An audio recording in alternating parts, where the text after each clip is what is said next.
Welcome to the Deadlifts and Pizza podcast, where we discuss no BS fitness and nutrition. We're your hosts. I'm Laura. And I'm Jaime. Let's get into it. Hey, what's up? Happy February. Hey, it doesn't feel like February. What does February normally feel like? It's like January. It's so cold. It was negative 29 over the weekend with the wind chill. Negative 29. Nope. Like, that's like think about how cold 25 degrees is, and then minus another over 50 degrees. When you said that, who did I say? I think I literally said it to Donovan. I think I was on the couch when you texted me that. You were like, that's 50 degrees colder than 25. And 25 is so cold. Like, San Antonio shuts down schools when it's 25. Yeah. Can you imagine if it was colder? 50 degrees colder than that? I would imagine that there's a point. I have this really weird memory. You know how, like, I don't have a very good memory? But then also memory in general tends to be tied to like emotion also. So you're more likely to remember things when there's so I don't know why I remember this, but I have a very vivid memory of being maybe in like middle school and stepping outside and commenting on how cold it was. And it was like in winter. I was in Maryland, whatever. And my stepfather looked at me like I was crazy and was like, it's not that cold. And I was like, yes, it is. I have to wear my coat. And he was like, it's 50 something. He said like 52 or 53. He used the 50 was the first. And I was like, there's no difference between 50s and 30s. He was like, you can't tell a difference when it's cold 50s and cold 30s. And I was like, no, if it's cold, it's cold. Like, this is a cold day. And I remember that so vividly. And now, because I look back on it now, I'm like, no, there's a difference between 50s cold and 30s cold. But I do wonder if there's a does it? Oh, no, there is. Once you drop below zero, is there a difference between 0 and negative 25? Oh, yeah. Like, what does that feel like? You go outside and you're hurt and your nostrils just freeze. You can't breathe. Nostrils. You're like snot in your nose. It just like all like freezes immediately. And everything just hurts and you can't like it. I don't know how to explain it. At what point, you see online when people throw water in the air and it instantly freezes? Yeah, I don't know. What temperature is that? Yeah, I would like to Google that. I don't know if that actually happens. Like, if that's not real life. Yeah. It's got to be. I think the coldest... It's online. It's got to be real, right? Right, exactly. I've been having to talk to my daughter about that. Like, 70% of what you see online is, like, not real. But I've seen it so many multiple times, and it's been over years and years. It's not something that's, like, new. Like, I've seen it before. I don't know. It would have to be really cold for that, I would assume. Well, I mean, negative 25 feels about and that was with the wind chill. Like, it wasn't actually negative 29, whatever it was. Yeah. But, oh my God, that's insane. But just think, like, when you think it felt that's what it feels like, though, right? So imagine like 50 degrees in the other direction is 75. Like, the difference between 75 and 25, and like another. It's just yeah. Anyway. Cold. The coldest I remember being, maybe I was in a colder temperature than this, but I think it was like last winter or the winter before, we went skiing and it was we did night skiing and it was 7 degrees.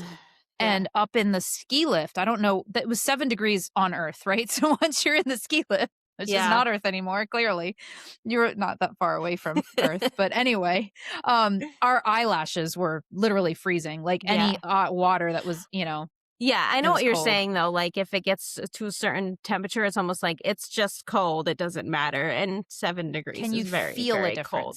Yeah.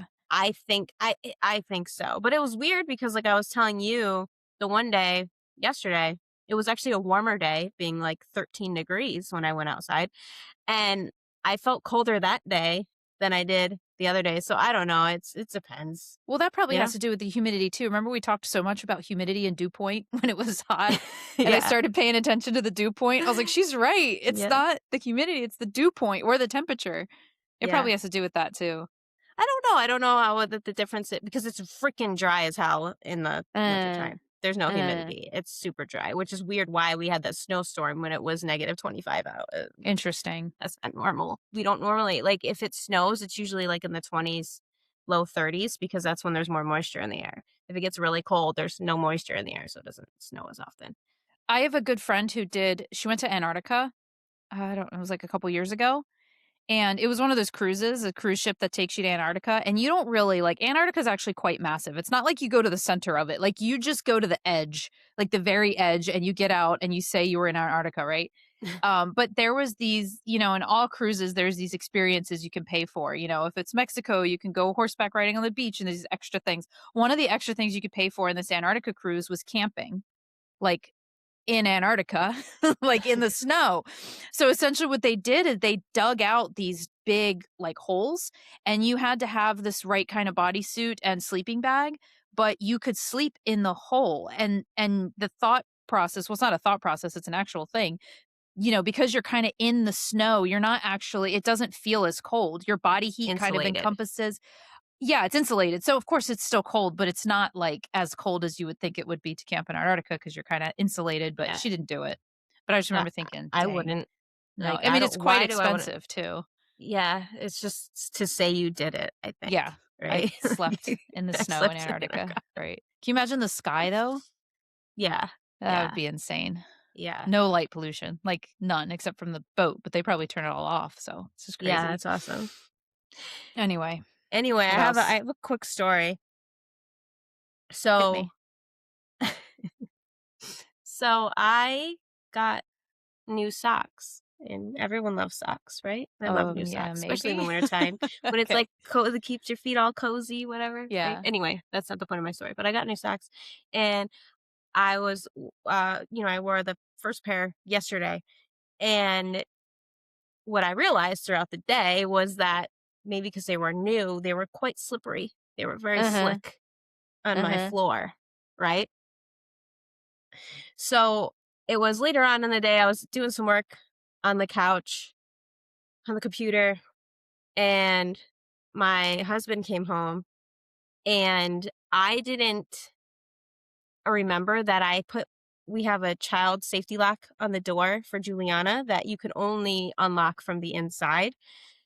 So he wasn't able to get inside. So I was like, oh no, I got to let him in. And me being like the super spastic person that I am, like, I have to go let him in. I jumped off the couch, and I don't even remember what happened. Like, if I told you, I would be lying. All I know is that I hit the floor, and I saw like you ever get like so jarred and like you kind of see stars, Yeah. and everything just hurts and you get the wind knocked out of you, and I had a huge headache from it. Have you ever had that? Really? Yeah. You It was like don't know what position you ended up on the floor? I don't know how I got there. Were you on Like your I back or on your front? on my back. Okay. Yeah. Oh my God. I want to laugh, but like, that sounds kind of dangerous. I think it was probably like one of those, like, you fly up, boom, you know? Oh Yeah. my gosh. Anyway, I then I didn't want to get up to let him in. I'm like trying to like get up, and then as immediately had to go lay down. Your back. Was it okay? Everything was fine except like like I said, I had a massive headache. And I just, I ended up anyway, it was one of those moments where I was like, not elite, babe. Not elite. Babe. I was wearing new socks. That's funny. I was wearing new socks yesterday, Yeah. and I was hopping over the fence that we keep the dogs out of this room. And on Hmm. the other side of that fence is hardwood. And on this side of it, it's carpet. So, there's no friction, or there's lots of friction. And then I jump over the fence and it was hardwood, Yeah. and it's normally fine. But because I had like new socks on, I immediately slipped, and the kitchen island is right there, like the corner of it. And Yeah. I swear I stopped, and I was just staring at the corner of it, and I was thinking one like millimeter more and I don't know what that would have been. Like, who would have saved me? Like oh my God, that could have been really bad.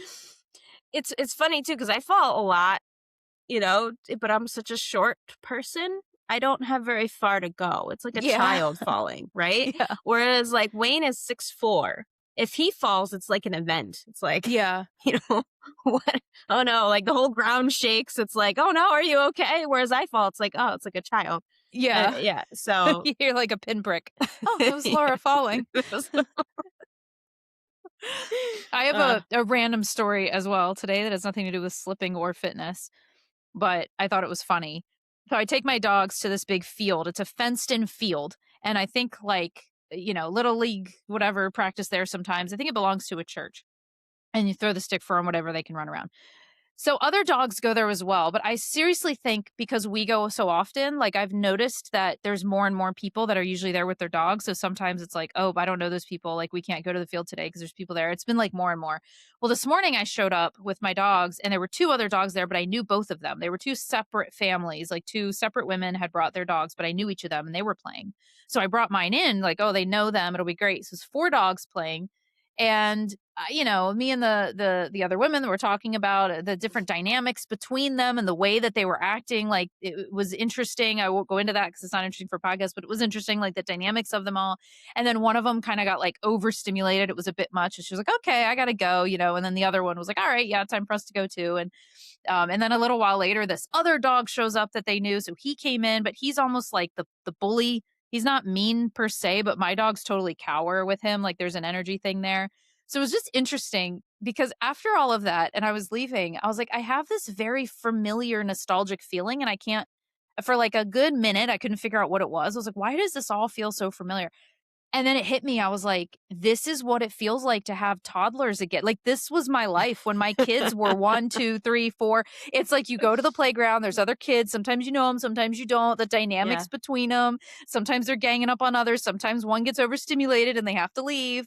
Like, even the poop. I was like, my dog pooped, pick it up, no issue at all. One of the other dogs pooped. I was like, oh, like it's other dog. It's with your own kids poop, no big deal. Other kids poop, no thank you.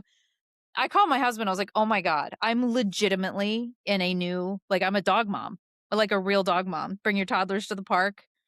It's Yeah. ridiculous." Yeah. So that's No, it. I'm not sociable like that. I would like to Oh, be, but I I am am. not. Yeah, I'm super sociable. I remember when we moved to Germany, and I think it was like the first week or two, and I took the kids to we had a playground right by our house, and there's other moms pushing their kids on the swings, and I turned to open my mouth because I gonna start chatting. I was like, "Uh-oh."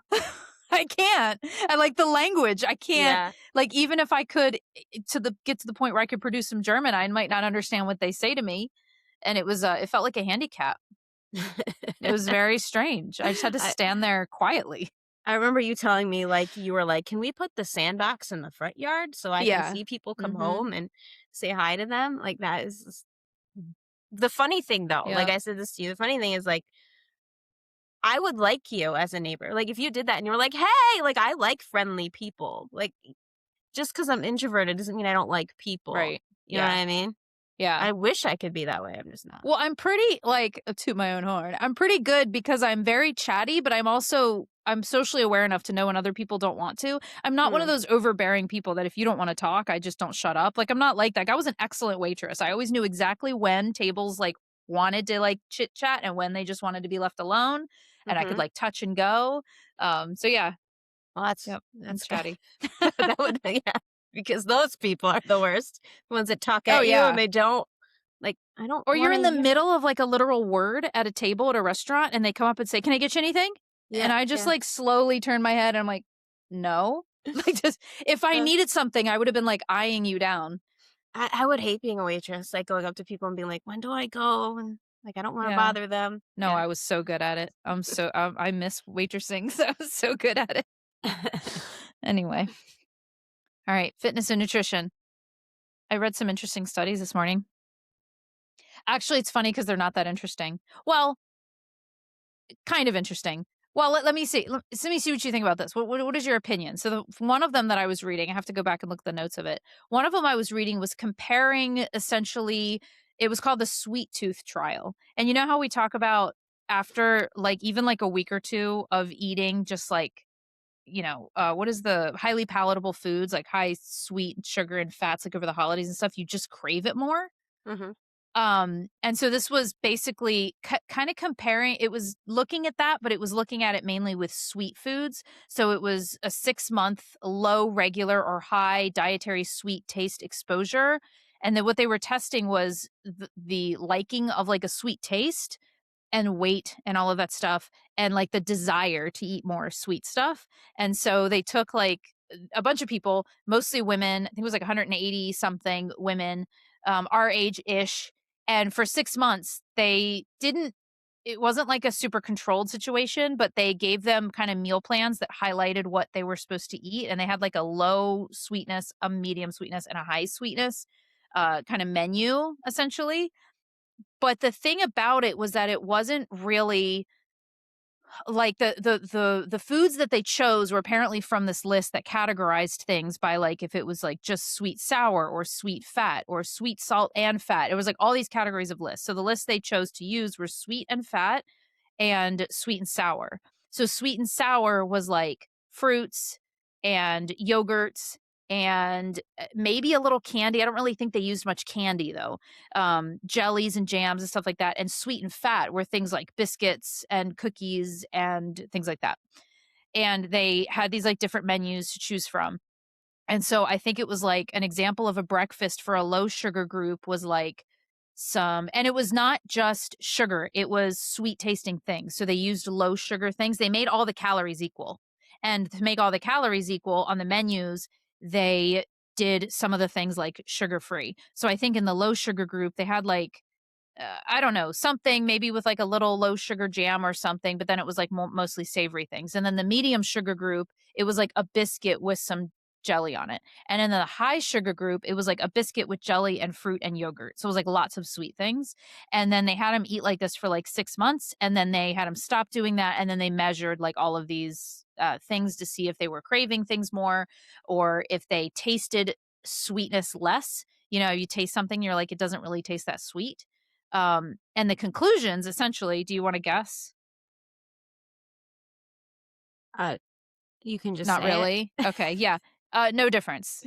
No No difference in difference. weight, no difference in desire for sweetness, no difference in the taste of like sweetness. And it kind of concluded by saying this kind of lines up with other evidence because and it's not necessarily it it's more so in the realm of when they say this lines up with other evidence and scientific, you know, research that shows that this is actually what's to be expected.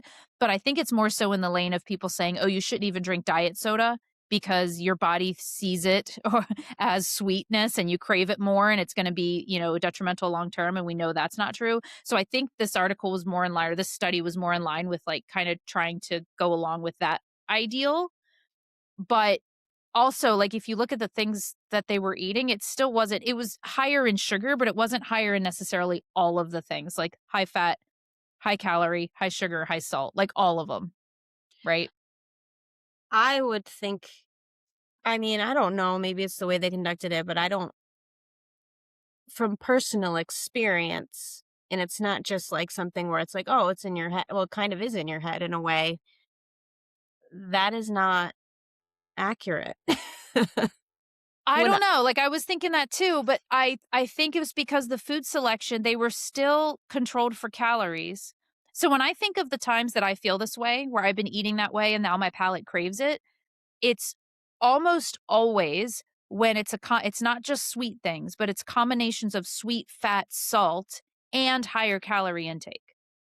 So it's like all of them at the same time. So I'm kind of like I'm overeating a little bit and the salt I think plays a huge piece of it, plus the fat and the sweet. So this was mainly focused on the sweet. So it was like if I eat a lot of yogurt and fruit and like bread with jam, I just kind of inherently know that I'm not going to necessarily crave those things all of the time. But if I'm eating like pumpkin pie and mac and cheese and stuff like that, it's got like higher sodium content, higher fat content. I don't know, it's different. It's not as it's more so like when you think of like highly palatable, highly processed, like ultra processed foods compared to like a biscuit and yogurt, like those aren't maybe the biscuit depending, right? But those aren't necessarily ultra processed, highly palatable foods. They're more of like mediocre. Okay. Yeah, so I don't know. That's what it said. And I agree with it because again, it was just looking at sweetness. So for me, it's like an overall flavor combo bomb that I tend to crave, not just sweetness in general. Well, then, like, what's the point? Because it's not really like, I don't know. Of the study? Is Yeah, that what you meant? because like when if I'm gonna, like, okay, if I'm eating candy, if I start eating Mhm. candy, I always want candy. Like, I'm gonna want more candy. It's definitely like a cycle. Uh, Yeah. w- What if it was just like Skittles? I'm not a big Skittle person, but it would be. Yeah, Well, what would be yeah, you think so? yeah. Mhm. Yeah. Like, if there's candy, like, once all the good candy is gone, I'll go for the Skittles. Like, I'll go for the next thing available. Yeah. I will want it, which if I don't eat it, I don't want it. Yeah. So, I don't know. And I noticed the difference between the way things taste. Yeah. Yeah. So, I don't No, know. it's interesting. Showed no difference. So that's that. Okay. All right. Good one. The next one was about spot reduction. And it's just interesting. I think you've probably read about stuff like this before, but it was essentially the idea that spot reduction is actually a little bit real Mhm. in like certain scenarios, right? So this one Yeah. was I don't like that glare of the sun on my neck. It's like kind of Mm. strange. Yeah, so with spot reduction, they used males, they used like overweight males, and they made the calorie expenditure the same with the exercise that they did. But what I thought was weird was that they had one group doing cardio and abs, and the entire exercise stint was like 57 minutes, and it was a split between cardio and core. And then the control group was cardio only, but it was 45 minutes. So they did less exercise, but somehow their calories were equated. I think maybe because while they were doing core, their energy expenditure went down in the other one. So they had to do it a little bit longer in order to get the same energy expenditure. Anyway, calories burned were roughly the same, but one group was doing cardio and core, and the other group was just doing cardio. And clearly they both lost fat, but the group that also was doing abdominal training lost more abdominal fat. But it's interesting because go ahead. No, go ahead. Oh, we've seen that before in abdominal training, but I think there's been studies that do like try to do limbs or like men versus women, and we don't see it as much in women in the lower body. Like there's not that you don't see spot reduction that women can do that at all, but men Okay. have an easier time maybe in like the lower body, and it seems that men have an easier time spot reducing, but the reduction is very small, I will also say. What did they lose the same total fat? I believe they did. So they lost the same total fat, but the proportion of the fat in the abs were more for the people who did the ab Mhm. training. Mhm. Yeah, I believe so. That's interesting. Yeah. Both groups lost total fat similarly, and they lost similar body weight.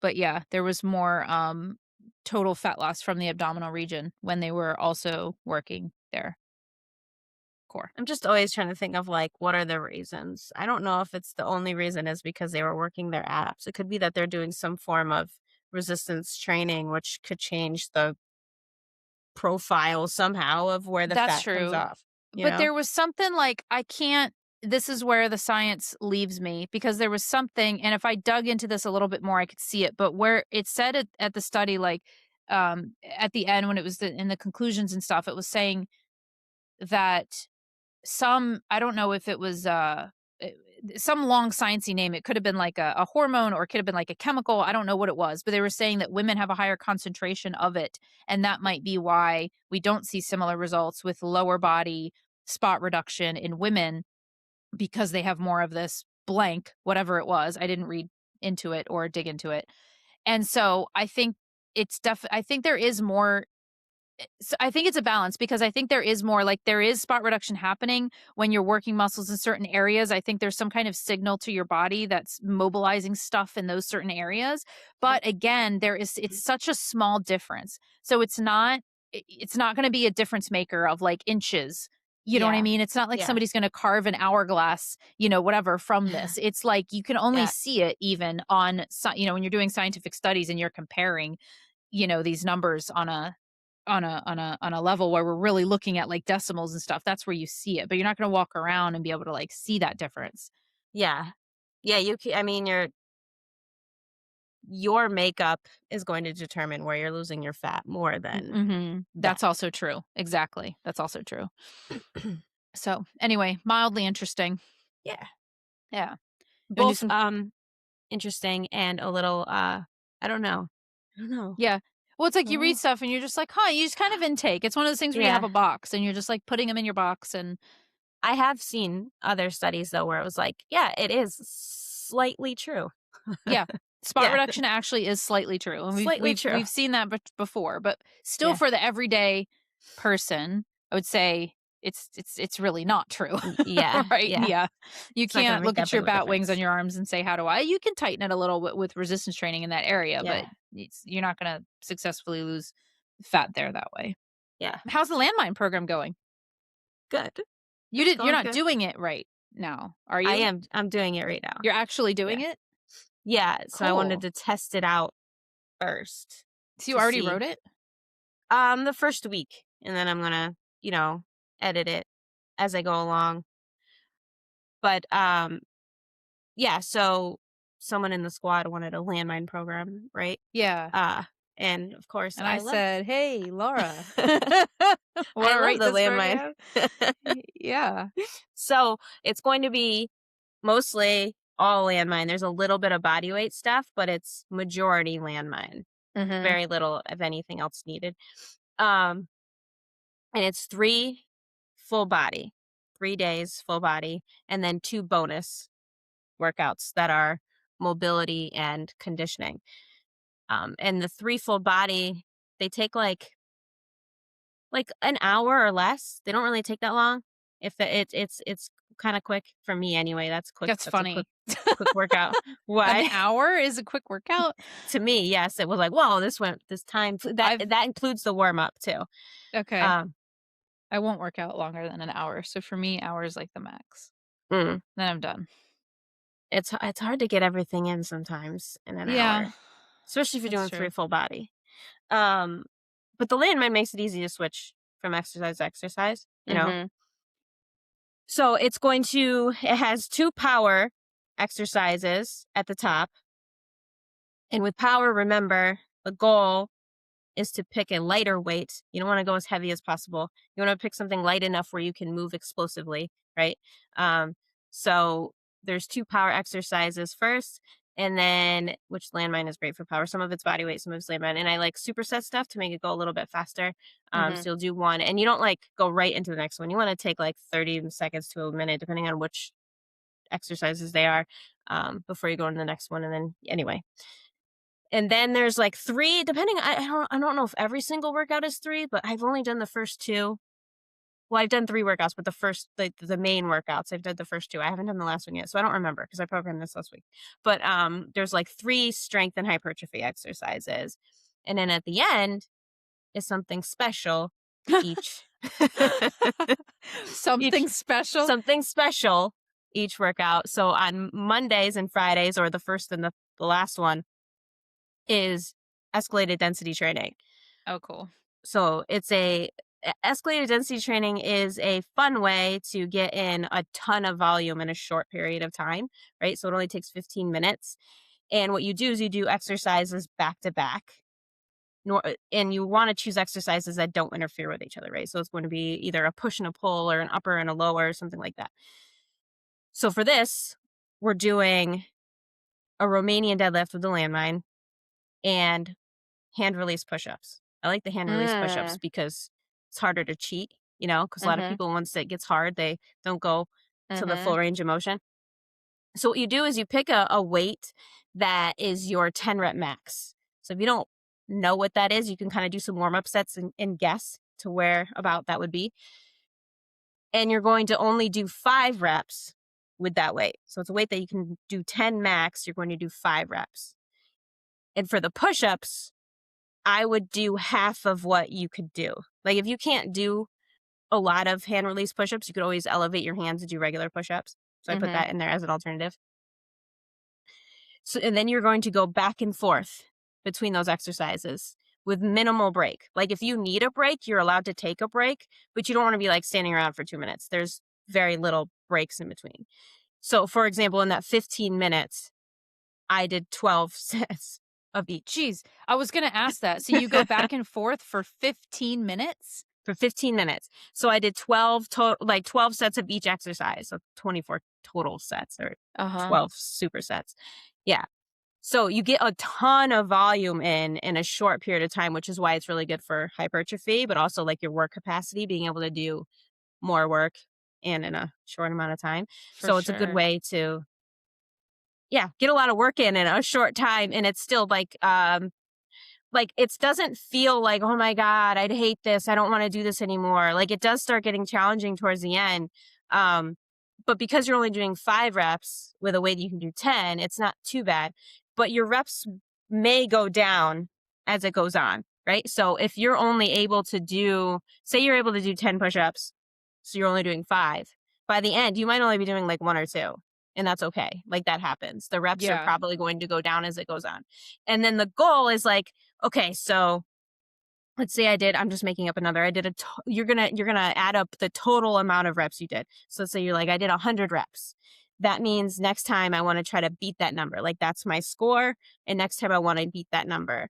And the goal is to, like, not up your weight until you can beat that by at least 20%. So let's say you're able to do 120 the next time, then you can up the weight for the next workout. Or Interesting. I would say, like, if you went really light and you didn't realize, like, that was too light for you, you can up your weight next time, but Yeah. that's the goal, is to try to beat your score at the end. Yeah. So anyway, that's escalated density training. It's fun. It's fun, different, very Yeah, I'm interested in trying it. This is different, but have you ever heard of the Murph? I was just looking it up so I can make sure I speak to it correctly. that's like a CrossFit thing, right? Yeah, I don't know. I don't know if it's a CrossFit. I know it's to honor somebody. Yeah, it is a CrossFit workout of the day honoring a fallen Navy SEAL, Michael Murphy. Yeah. Um, yeah, so I've done the Murph before, and it's a 1 mile run, Mhm. and then it's 100 pull-ups, 200 push-ups, 300 squats, and then another 1 mile run. Mhm. And then you're supposed to do it in a 20-pound vest. Okay. And so obviously this can be modified, and it's also a little like 300 squats, like it's just you could wear a vest or you could just squat, right? But then like push-ups and pull-ups are totally different, you know, Yeah. um like energy output, you know? Yeah. Especially for, like, women compared to men or whatever. So, I've done the Murph with my husband. You can, like, mix it up. So, you do the 1 mile run, and then you take the 100 pull-ups, 200 push-ups, and 300 squats, and like, 20 you can do 20 rounds of, like, 5 pull-ups, 10 push-ups, 15 squats. I think that's how we did it. We divided it into 20, and you just go through that, and when you Yeah. finish your 20 rounds, you go do a 1 mile run. And just kind of how you modify those because it's only 5 pull-ups, it's only 10 push-ups. I can do those, but it gets, like, brutal, and obviously, I'm not doing full pull-ups. I think when I did as many pull-ups as I could, and I switched to banded, but holy moly, do your lats start to hurt Yeah. after all of that. Yeah. I can imagine. Yeah. Yeah, that's how CrossFit workouts are, though. They're like, I don't know, the reason why they're not the best is because it's not, well, geared toward, like, it's like everyone do the same workout basically, and you Yeah. can modify it, but yeah, Yeah. anyway. Yeah, and it's a lot. They Yeah, can sometimes be yeah, a lot, yeah, but so that's really anyway. cool. Yeah, and then the middle workout has an EMOM at the end, so it's just every minute Mhm. on the minute of 2 different exercises. How do you like it so far? Are you having fun with it? Like, I doing it? am Working I through it? I am, and I think it was, like, what I needed. Oh, good. Little break from lifting heavy. It feels really good, but I still Cool. feel sore because I didn't work out a lot last week from being sick. Yeah. So those hack squats, those make me sore, and all those Oh, yeah. push-ups. All those push-ups made me sore too. Yeah, Yeah, definitely. but yeah, I'm I like doing it. the power building 3 day a week. I'm really enjoying that right Okay, now. Yeah, yeah. that's Eh good.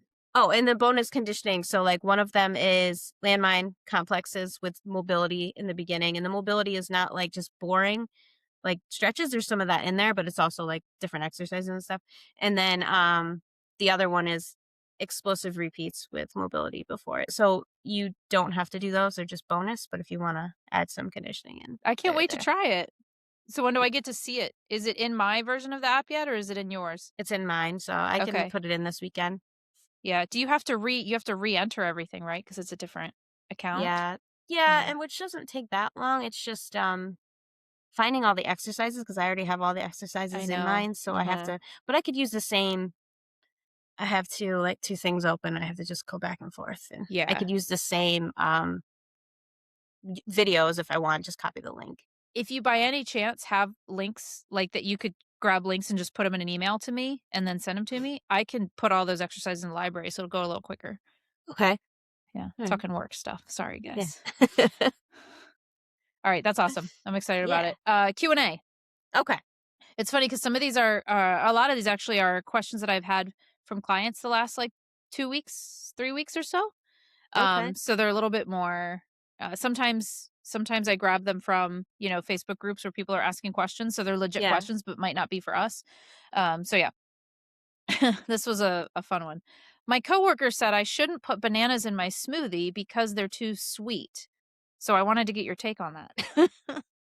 Well, we do know that putting bananas and putting it in a smoothie raises the glycemic index by like 3x, right? Isn't that what Right, it right, is? which Right? then That's kills what you. happened, which then kills you because nothing is worse than, you Right. know, blood sugar. It's too many blended bananas. That's why we're in the obesity epidemic. Everybody got on the smoothie train. um, no, that's dumb. You can Well, you blend know what I bananas. asked her? Because the way she phrased this too, she said, "It's too sweet." She said it was too sweet. And I Like the said, taste is too sweet? because that's how I interpret it. Like, a lot of people think too sweet, and they think that automatically that's a negative thing because so my question was, "Well, does it taste too sweet? Like, do you think it's too sweet?" She's like, "No, I really like the flavor." I'm like, "Then it's not too sweet." I was like, "Maybe it would be too sweet for her if she doesn't like sweet things." Like, that was kind of my, like, the way that I was like, "So is it too sweet? Yeah. All right, keep going." Yeah. Um but yeah, I mean, I basically was like, the reason why this person is even bringing up alarm to you about it is because of these myths that are, Mhm. spreading of et cetera, et cetera. And I even said that I was like, trust me, the obesity epidemic that we're facing right now is not because too many people are putting bananas in their smoothies. And she just busted out laughing. It's like, I mean, it's true. Yeah. No, that's not the thing. Yeah. The I will say though, because the conversation continued, and she said, what it did make me think though is because I usually put a whole banana in my smoothies, and I just kind of stopped myself when I was thinking about her words, and so I just put in half. And I said, this is somebody that's like not tracking calories and stuff. So I did say, well, an entire banana it could eat up a lot of the calories that are in the smoothie. So you have to think when you're thinking about the balance of nutrients, an entire banana in your smoothie could totally be fine, especially if you like the flavor of it, you like the taste, and you prefer that. Depends on the size of the banana, right? But half a banana usually gives just enough of that texture we like from the banana while being able to like balance the calories and the macros of it. I usually have half a banana and the I reason usually do as why well. isn't even for the flavor, it thickens it and makes it It nice is and the thick. texture. Yeah. Yeah. If you don't put the But banana in, it doesn't get thick. I don't want a banana-y flavor, which a whole banana will make it taste like Yeah. banana, whereas just a half will give the texture you want without Yeah. like making it taste too banana-y. So I usually put half a banana and then berries, Yeah, for sure. strawberries, cherries, and blueberries. Cherries. Cherries are the best. In a smoothie, yeah, I mean, Yeah. that makes sense. Do you get the wild blueberries? Yeah, I have the wild blueberries, but I have this cherry berry mix that I get from Yeah. Aldi that Yeah. has all of them in there. Well, I So it's just like, yeah, recently realized that the wild blueberries, instead of just the regular frozen blueberries, the wild frozen blueberries have, they're like, so double the fiber, and they're super sweet. they're Yeah, they sweeter. have this strong flavor, and they're really good. I like to put them in my oatmeal. Mhm. Yeah. Mhm. Awesome. Uh, I haven't I haven't read these in a while, so I'm like, as I'm reading Okay. them, it's like new. This one is I've been doing a mini fat loss phase. All right, so it's kind of long. All right, ready? Okay. Yeah. I've been doing a mini fat loss phase, and I've lost about 1 to 2 pounds on the scale in the last 2 weeks. Okay. Without changing anything, the scale is up 4 pounds overnight. It's been Okay. 2 days now. What should I do? Should I lower my calories further? Also, I've been really sore lately. Not sure if it's because I've been lifting heavier or what, but I feel like I should skip my lower body workout today. Um. So do Lots they? going on there. I'm sorry. I'm thinking. I'm Yeah, it's like you got sorry. to process it. I'm processing. Do they? So they said mini fat loss, right? So are they done hmm with the fat loss? The goal is about 4 weeks just Oh. to lower Okay. calories and get a little like a defluff kind of. Okay. Body seemed to respond right away within 2 weeks. She's Uh already huh. lost like 1 to 2 pounds on the scale, but changed absolutely nothing. And Uh all of a huh. sudden the scale went up 4 pounds overnight. And it was like that for about 2 days. I haven't checked back in because this is a real person. Uh huh. And then separately, she also mentioned that she's been really sore. Like just her body's like really sore. She thinks she's been lifting heavier. She's been Uh really huh. pushing the weights. And Um, I thought that was relevant to what's going on well, with her weight. going up 4 pounds is impossible in a day unless you For just fat, right? yeah, yeah, like legit, like I gained 4 pounds where it's going to stay is it's like how many tubs of ice cream would you need to eat for it to go up like 4 pounds in a day? Do you Right. know? Like we should look this up. Like how We many should look it up, calories but it's what is it? A pound of fat to gain a pound is is like 3,500 3,500, 3,500 calories. and that would have to be that's a pound of fat. So if we're talking about 4 pounds, that means this person, she's at a 14,000? 14,000 calories in a day. Yeah. Yeah, in order for that to happen. And so it's funny too because a lot of people will think because they will maybe overeat from their Mhm. deficit. Maybe they're eating 1,500 calories and then one day they overeat and they eat like 2,000, 2,200, and then the scale's up the next day and they're like, "I Yeah. gained 2 pounds of fat." And it's like, "You Yeah. literally didn't because there's no way you ate that amount of calories." No. How Also, here's a question. How long does it take your body to actually turn all that extra energy into stored body fat? Would it happen in a day? Even if you ate 14,000 calories, would your body have converted all of that to stored body fat overnight? Like, wouldn't it take a few days I to don't know. I accumulate? mean, that's That's a a great lot. question, right? Yeah. I think it does it pretty quickly. I don't think it would be something that takes a long time because whereas it's that's how it stores it. So it's like there's no other place to store it.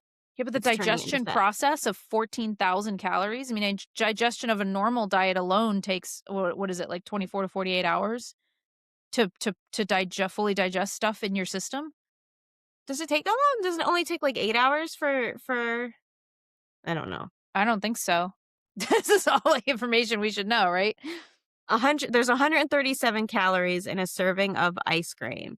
So you would need to eat 102 servings of ice cream, which is like 56 cups of ice cream, Oh my god, that's a lot.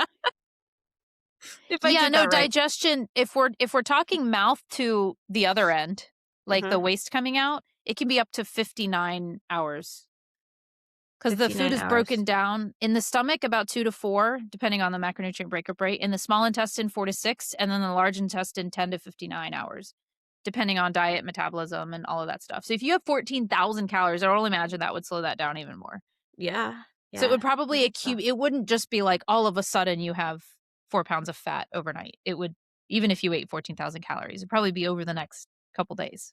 Yeah. Okay, so when it comes to the soreness, I mean, could it be like an inflammation thing? Could that be why she gained 4 pounds and then feels sore? Yeah, I think so. Because so at first when you hear like a concern like this, like I gained weight overnight, right? So we just Mhm. had the scientific talk of how it's literally, yes, you gained weight overnight. No, you did not gain fat like that overnight.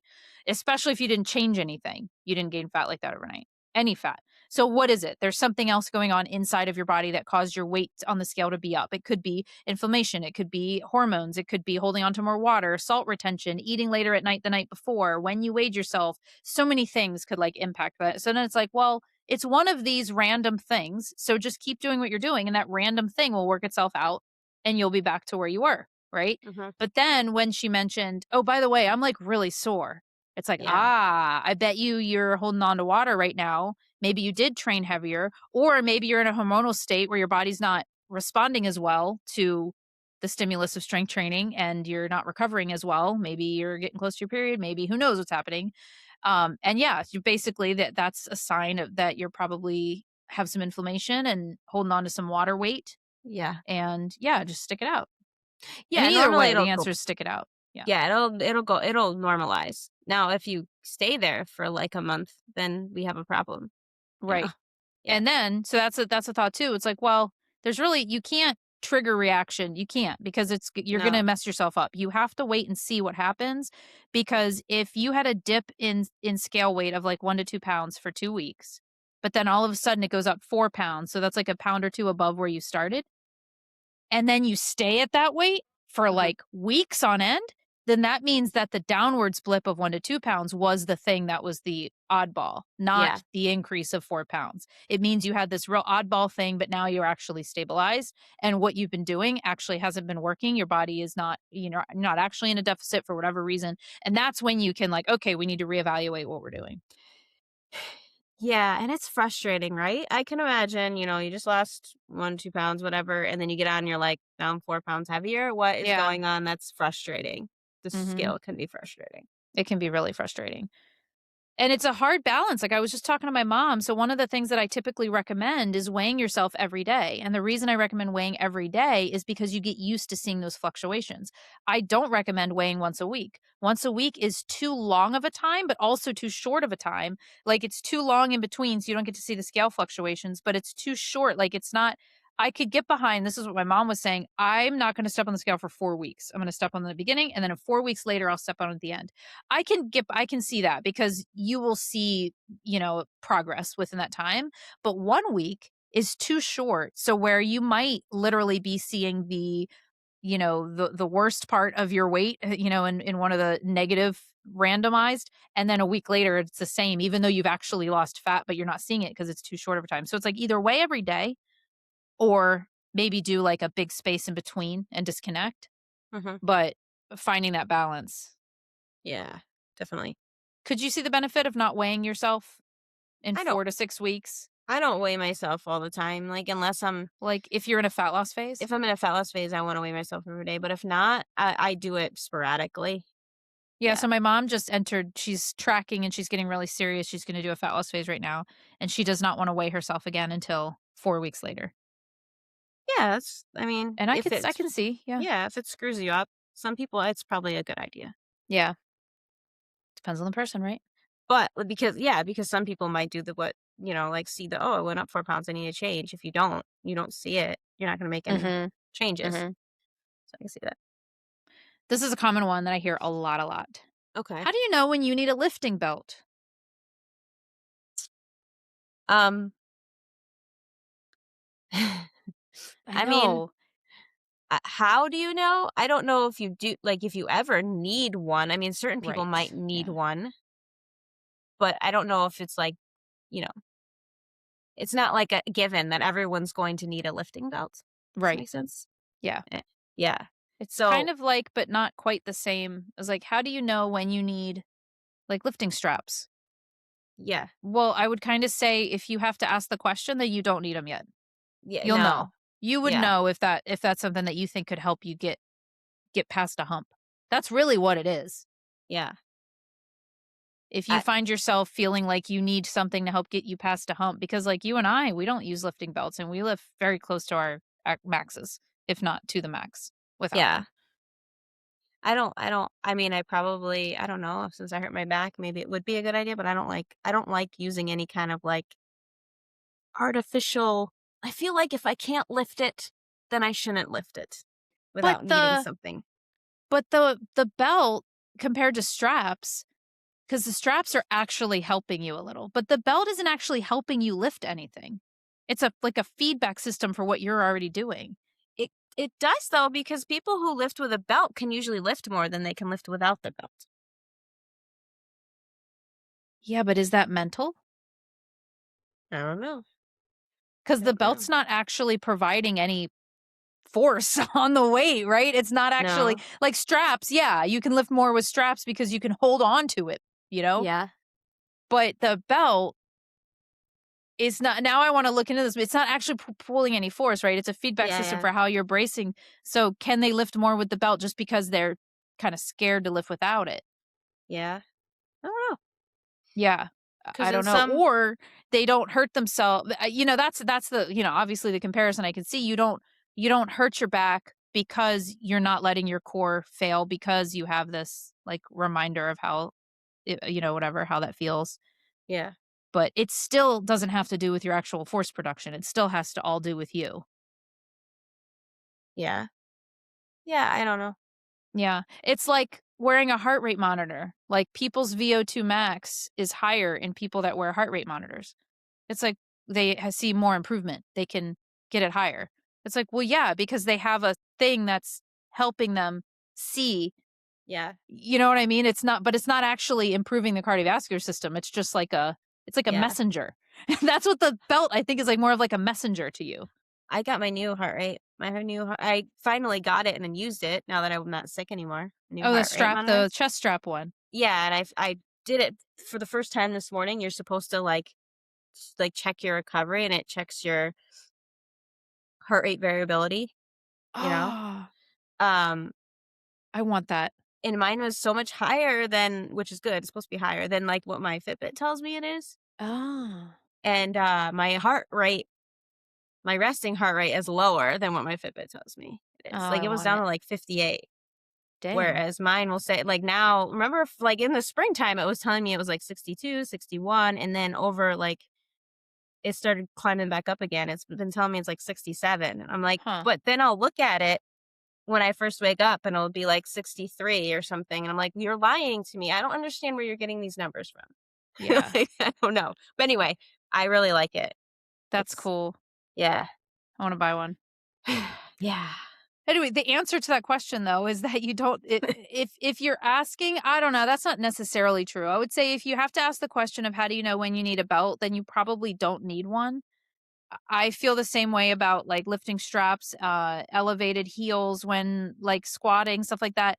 Don't don't use the assistance until you know that there's something that's prohibiting you from being able to get stronger or cross that boundary. And if you're very aware, like I am doing as much as I possibly can and I cannot seem to get over that hill, and I've, focused on bracing my core. I've focused on, you've done all the right things, right? Go through the checklist of all the quote unquote right things you need to do to make sure. And then if you're still having struggles, I would say then try something out and see if that thing can help you, whether it be straps or a lifting belt or elevating your heels or something like that, getting elevated shoes. Yeah.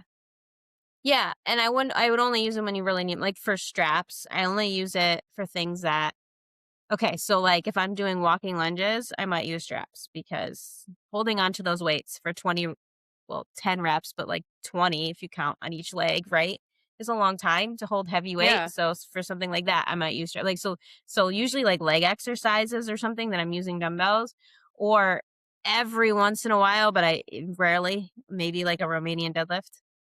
But usually I like to just Yeah, switch grip if I need to. I don't do dumbbell like staggered stance Romanian deadlifts or like kickstand Romanian deadlifts like at all, because the amount of weight that I have to do to make it feel challenging is hard to hold for like double the reps, because it's like this many on one side and then this many on the other, and I just don't do them. I'd rather hold a barbell mixed grip and do them like that. But I don't do them with dumbbells because I get tired of holding them, for that many reps. I just The don't do them. the landmine, I like doing the landmine ones, but those I definitely have to use a strap because the end of the bar It's wide. is really wide. So Yeah. holding it with my hand, like, I have to. Like, if I'm doing, like, 80 pounds, I can't just, like, hold that Yeah. like that. Well, I'm talking, but that's still in one hand. If I'm doing a double-handed dumbbell, like kickstand Romanian deadlift, I'm holding all of the weight in in both of my hands for like 8 to 10 reps, and I then see what I you're do saying. it Yeah, yeah, again for yeah, 8 to 10 yeah. reps, and my hands are Okay. tired of doing them. If I were just doing one weight and I switched it, that would be better, but I Mhm. prefer to do those with two. So If anyway, if I do, like, a Bulgarian split squat, sometimes I will take a second in between yeah, each leg. Like, I'll take, yeah, like, a break in between each leg. yeah. Yeah. Or straps I'll use. Like I said, I don't use a belt. I've never used one. But straps I'll use every once in a while. I haven't used them in a really long time. But on a really heavy deadlift, if I don't have chalk, that's what it is. Because now that I have chalk, it serves the same purpose and I'm fine. So if I'm doing Mhm. like my very last set of like a very heavy deadlift, I'll use chalk. But I used to use straps. Or if I don't have chalk, I'll use straps. I've But so never I use used them for that. straps for a deadlift. I Yeah, I felt like, have. yeah, I don't I feel prefer like chalk that's though, because I cheating. don't like it. It slips more out of your hand because you can't hold the straps like perfectly. Yeah. Yeah. So, All right, cool. There's one more, but we can save it okay. because we're at the end. Sounds good. Awesome. Thanks for listening. If you like this, leave us a 5-star review, a comment, share with a friend. We would appreciate it so much. And we'll see you next week.